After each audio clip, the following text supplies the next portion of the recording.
আসসালামু আলাইকুম। সম্মানিত মুসলিম, নন মুসলিম সকল ফেসবুক বন্ধুদেরকে জানাই আজকের পবিত্র ঈদুল ফিতরের শুভেচ্ছা এবং ঈদ মোবারক। আশা রাখি দেশে এবং কি দেশের বাইরে যে সকল বন্ধুরা আপনারা ঈদুল ফিতরের ঈদ উদযাপন করছেন, সবাইকে আমার পক্ষ থেকে আন্তরিক শুভেচ্ছা। আমরা আজকে মুসলিম জাতির জন্য খুবই আনন্দদায়ক দিন। আমাদের ধর্মের দুটি ঈদেই সবচেয়ে আমাদের বড়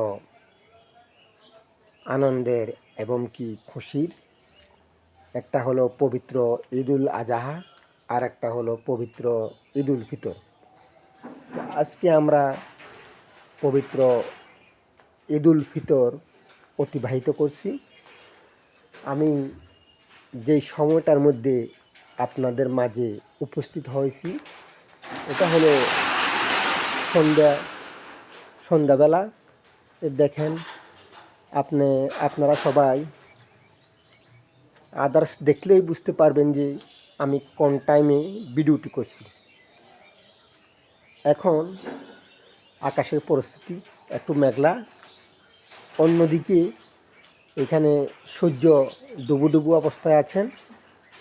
তো আজকের এই পরিবেশ খুবই শান্ত, খুবই নীরব, কোনো আবহাওয়া নেই, কোনো দমকা হাওয়া নেই, কোনো রৌদ্রের তাপ নেই।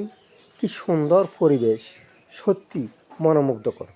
তো এই পরিবেশে আমরা যদি একটু বাহিরে হাঁটাহাঁটি করি, আসলে আমাদের ক্লান্ত শরীরটা একদম শীতল হয়ে যাবে।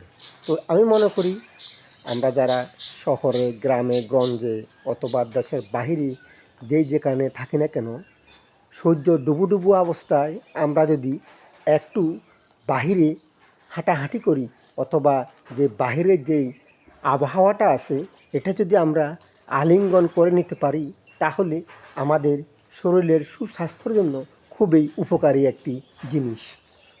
তো সেজন্য আমি বলবো, যেমন আমরা রৌদ্রের তাপ থেকে যেই ভিটামিন ডি আমরা পেয়ে থাকি, তেমন আমরা এই সন্ধ্যাবেলায় এই যে সন্ধ্যার আবহাওয়াটা আমাদের শরীরের মধ্যে যে কোনো জায়গায় খোলা পরিবেশে যখন আমরা হাঁটাহাঁটি করি, তখন এই আবহাওয়াটা আমাদের শরীরের জন্য খুবই উপকারী।